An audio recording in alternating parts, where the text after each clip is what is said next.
All right, my beautiful friends, welcome back to the channel. Good to see you again.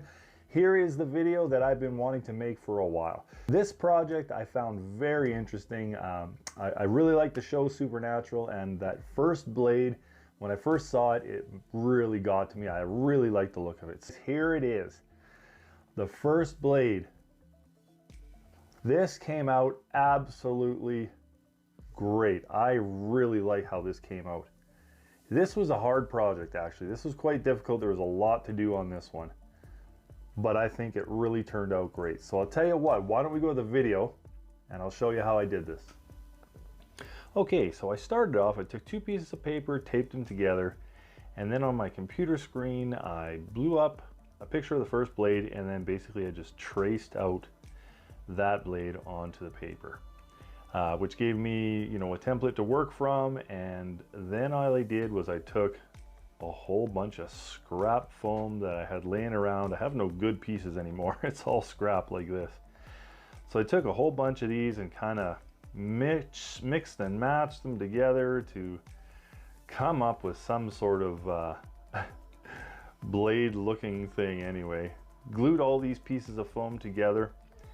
This took quite a bit of time because obviously with pieces that aren't supposed to go together, they're not matched, it didn't look all that great. It was an interesting time gluing all these together to try to come up with something that might turn out to look like a blade. So there it is, gluing all that together, and then after that was nice and firm and it was cured, then I took my hot wire cutter and I spent a lot of time trying to get the basic shape of this blade.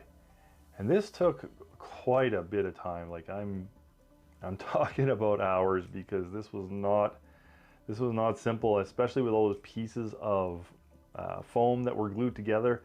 Some would be falling off and I have to glue it back on, and it took quite a while. So I got the basic shape cut out with the hot wire cutter. And then I decided to use some drywall compound and do the whole blade in drywall compound. Now this is going to give it more of a, not necessarily a smoother look, but a look that will fill in a little bit of the valleys from the cuts of the hot wire cutter. Hey everybody, if you're enjoying this video, please do me a favor. Hit the like and subscribe button. It would mean the world to me. Let's go back to the video. So after that was all completed with the drywall compound, you can see that it looks pretty rough. Like it has a better shape than it did with just the foam, but it looks really rough. So I put that aside because I had to think about what I was going to do with it, because it didn't look right. So I decided to work on the teeth. Now these teeth are made from air dry clay, and I simply just started off with some balls and I started working them into kind of a teeth-like shape. I used a couple of tools to smooth it out, and used the end of this piece of dowel, which was it was snapped on the end, so it was rough on the one end. So I just used that to poke down on the top of the teeth, and that gave it the look of the top of the teeth where it's worn down. So these took a little bit of time because they didn't come out perfectly. There was a lot of cutting I needed to do and a lot of reworking, but in the end they were really cool, and I was quite happy with the teeth. So as you can see, they turned out pretty cool, and I laid them out how I wanted them on the blade itself.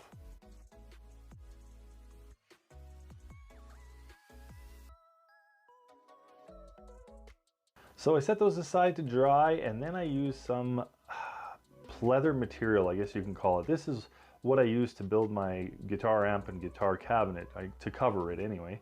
Kind of like a snakeskin sort of leather type material. So anyway, I cut strips of this.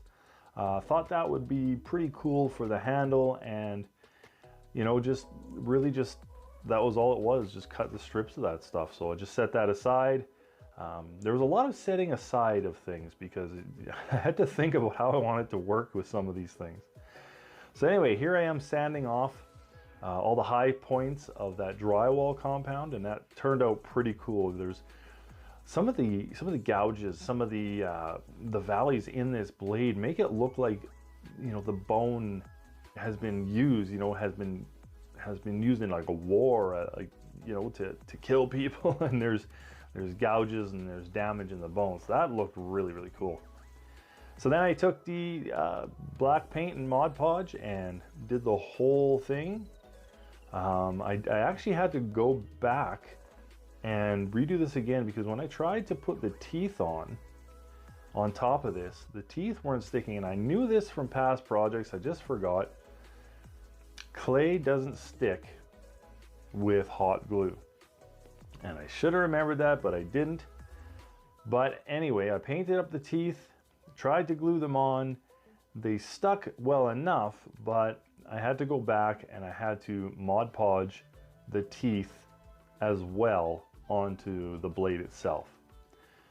So I know that was jumping ahead a little bit, but here I am painting up the blade itself. And as you can see there, it started off as a whitish color. And here I am gluing on the teeth, which right about now I'm like, yeah, this isn't gonna work, but that's okay. It was definitely fixable. It was definitely something that I could handle later on in the project. So after pretty much putting on the teeth and making them stick well enough, I went back and I painted everything again, a little bit different color, because this color right here turned out to be more gray than anything. That was the black Mod Podge coming through the whitish paint that I had painted over top of it, and it didn't even look like a bone color, so I had to go back and redo it.